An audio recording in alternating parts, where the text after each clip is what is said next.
health comes and goes, and health is not forever. Same thing with beauty, right? Beauty is not forever. We age, we change, we look differently, etc.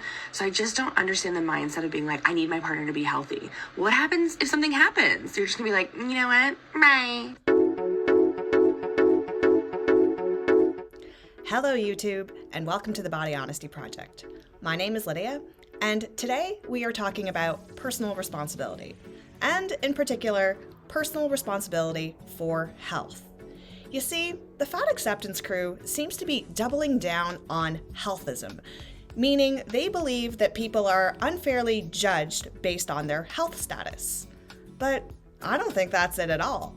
I think that people are judged based on their personal responsibility for their health, not the actual status of their health.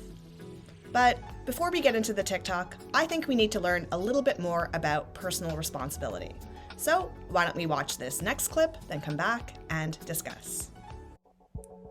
What is personal responsibility? Personal responsibility is taking ownership for the things in your life that are within your control. For example, I am personally responsible to get myself to work on time. It's not the bus driver, the traffic, or the weather's fault if I'm late. I'm personally responsible to do the things that I need to do in order to get to work on time. How does a person show they are personally responsible? They acknowledge that their actions have a direct impact on a result. They know that if they do X, Y will happen. And if they don't do X, Z will happen. They exhibit behaviors that show that they are accountable. They know the value in what actions they take and don't expect others to do the things for them that they could and should be doing themselves. They don't dwell on limiting factors. They focus on what they can do rather than focus on what they cannot. How can someone be personally responsible for their health? They can do the things that are within their control and not focus on the things that are outside of it. They can make an effort to eat well, exercise, and maintain a healthy body weight. They can work on their mental health with a therapist and make mental health a priority by taking mental health breaks to exercise, meditate, or simply do another activity to give them headspace. They can drink more water. They can prioritize sleep. They can try to reduce stress. And they can talk to their doctor and ask for help in areas they are struggling with to improve, and follow their script, even if it's inconvenient. How can personal responsibility affect others? If you are not responsible for yourself, you place that responsibility on other people. If you are not responsible for your health, the people around you pick up the slack. If you don't take care of the parts that you could, you put more strain on your loved ones caring for you, and more strain on medical professionals that could help you more if you just help yourself. So, what does it really mean when someone says they want someone else to be healthy? When people say, I want you to be healthy, what that really means is, I want you to be personally responsible for your health. That doesn't mean that you're a bad person if you become unhealthy. It means I want you to care enough about your health that you do what you can to make it as good as possible. It's not that you always need to be healthy. I need you to be personally responsible enough to do the things you can to mitigate the risks of becoming unhealthy. Being personally responsible for your health doesn't mean that it's 100% your fault if your health deteriorates. It means that you've done all that you could to keep yourself healthy. And that's what most people want, someone that will fight for themselves. Because playing victim to circumstance is rarely a desirable trait. So, personal responsibility is exactly what it sounds like. Being personally responsible for the things that you can control and not be expected to do the things that you can't. It is not an ask to do the impossible. It is an ask to do whatever you can do. And when it comes to health, we ourselves have far more culpability than our medical professionals. So, with that in mind, let's now watch the TikTok. I love this new wave of people just like straight up being honest that they are fat phobic, because then it's like, yeah, of course fat phobia does exist. And thank you for just being honest that you are fat phobic. And of course, the other thing of interest here is health. First of all, there are some people who will never be able to attain a clean bill of health. And are they not worthy of being loved? and cared for. Also, like, you want your partner to be healthy. So no matter what, they have to be healthy. Whose definition of healthy? In addition to that, like, do you want to just say that you like eugenics? Because the idea here is that you really need a partner to be like capable and healthy and like the survivor of the fittest. But it's like health comes and goes, and health is not forever. Same thing with beauty, right? Beauty is not forever. We age, we change, we look differently, etc. So I just don't understand the mindset of being like, I need my partner to be healthy. What happens if something happens? You're just gonna be like, you know what? Bye. Don't you just love it how these fat talkers will stretch, twist, and contort the meanings of words whenever it suits them, but when it doesn't, they have to be extremely literal? Like, you can't use the word flattering without them saying, well, that really means thin.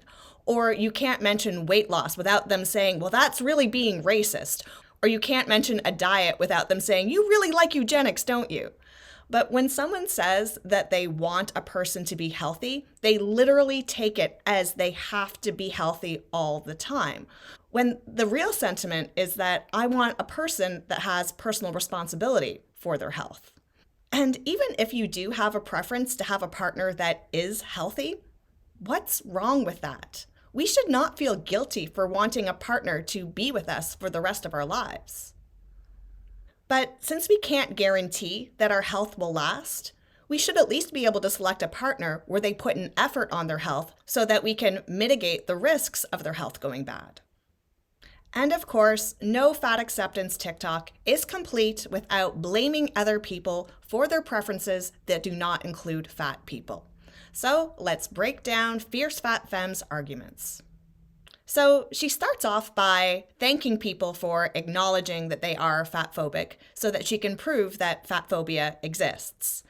Now, I personally think that there are two types of fat phobia. There is a bad type, but I also think that there's a good type. Now, the bad type of fat phobia that I think exists is the bullying and mistreatment of fat people. We should treat all human beings with the same basic level of respect and kindness. And we should not make unfair judgments about a person just because of their size. However, the type of fat phobia that says, I do not want to be fat myself, I do not think that being fat is healthy, and I do think that intentional weight loss is a good thing for some people, is a type of fat phobia that I think is good. We should all have a little bit of that good fat phobia in order to be healthy. So I agree with her that it's great that we're honest, but I don't agree with the sentiment that you're a bigot just because you're fatphobic. Her next point was that some people will never have a clean bill of health. So does that mean that they're not worthy of love? Well, nobody said that. But health is still a valid preference. If people don't bat an eye when someone says, I will not date an alcoholic, I will not date a drug user, I will not date a smoker, I will not date someone with a criminal record, I will not date someone who's unemployed. If people are allowed to have preferences like that, why can we also not have preferences for health? You see, the addicts and the unemployed and the criminals, they're still all worthy of love. But I'm allowed to have a preference to not date them. Because dating is not a completely selfless act. There is some selfishness in there, and that's finding a partner that meets your needs. And if your needs include being with someone that makes an effort to be healthy, then you're entitled to say that you want your partner to be healthy. It doesn't mean that those other people don't deserve love. It just means that those other people are not part of the pool that you personally are selecting from to date. Then she asks, by whose definition of health? Well, that's a very easy answer. Whomever is making the decision of who they're dating, it's by their definition. So if your definition of health is eating well, exercising, and maintaining a healthy body weight, well, that is your definition that you want your partner to meet. If your definition is mentally healthy, reads a lot of books, does yoga, does meditation, well, then that's the standard that you are setting for the person that you want to date. It's up to the individual to set what they value. And why are we asking people to compromise their values? Is it just so more fat people can be considered dateable? Because why would you want someone to change their values just so that you could be included, when you know that deep down, they're not interested? My definition of having a healthy partner is a partner who takes personal responsibility for their health. Are they doing all the things that they could and should be doing to ensure their health? Are they eating a healthy, balanced diet? Are they getting enough exercise? Are they getting enough sleep? Are they trying to de-stress? Are they overworking? Do they drink too much alcohol? Do they have anger issues? These are all the attributes that I think of in a healthy partner. And because I'm the one that's selecting, I get to dictate what standard of health that is. And I don't think I'm alone when I say that it's the effort that matters most. If I know that you are a person that is willing to fight for your health now, I can be assured that if your health declines due to circumstances that are not your fault, you are going to do whatever it takes that is within your control to fight back. And that's what I want, a partner that's willing to fight for themselves. Then she asks, do you like eugenics? Like, do these people even know what eugenics is? We're not eradicating people via extermination or sterilization. No, losing weight is not the same thing as eugenics. Getting rid of a toxicity in your life is not eugenics. If cancer patients can have their tumors removed and still live, we are not performing eugenics on people with cancer. If addicts can give up their substance and learn to live addiction-free, we are not performing eugenics on addicts. We are improving people's lives. The same goes with weight loss. Removing the fat does not eradicate you. It eradicates the fat that is causing you health problems. If this was eugenics, we're doing it wrong because this type of eugenics saves lives. Then, of course, she had to go into extremes that you need to have it all, survival of the fittest, blah, blah, blah. But that's not it. Of course, we want to have a super healthy partner, someone who's going to be with us for a very long time, but that's a want. My need is a partner that cares enough to pursue their health and to mitigate the risks of developing health conditions. These fat talkers like to make it seem that all thin people want super fit, super buff partners. But that's not true. Most of us just want someone that puts a little bit of effort in. But they need to make it seem that we want something so extreme as to dissuade other people from even trying to improve their health.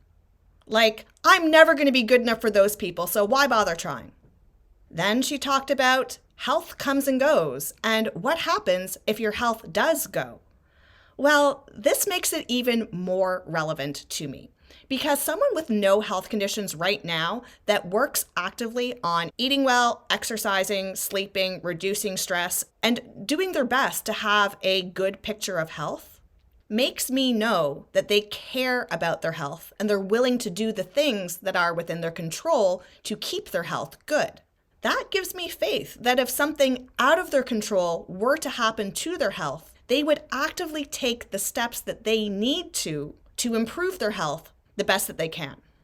For example, if my partner was diagnosed with failing kidneys and their doctor said, look, your kidneys are going and you have anywhere between 2 and 10 years to live.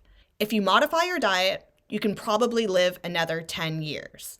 But if you don't, you'll probably pass within the next 2. I want the partner that's going to fight for those 10 years. And if I pick a partner that values their health now without health conditions, I can be assured that they're going to fight for their health later on if their health deteriorates. And that means a lot to me. So I think that this fat talker is conflating being healthy with being personally responsible for your health. There are lots of bad behaviors that people do that put their health at risk. Excessive drinking, drug use, stress, overeating, overworking, lots of bad behaviors that we do that put our health at risk. And since we don't have full control over our health, Shouldn't we exercise some control over the things that we can? Shouldn't we be personally responsible for our health? Because I'm personally responsible for my health. And I don't really want to be personally responsible for my partner's health. I want to be there to support them in their health, but I don't want to be the one to take care of things that they could be doing for themselves. Personal responsibility and accountability is a very important character trait for me, and I shouldn't feel bad for wanting that. So until next time, stay body positive, but also body honest.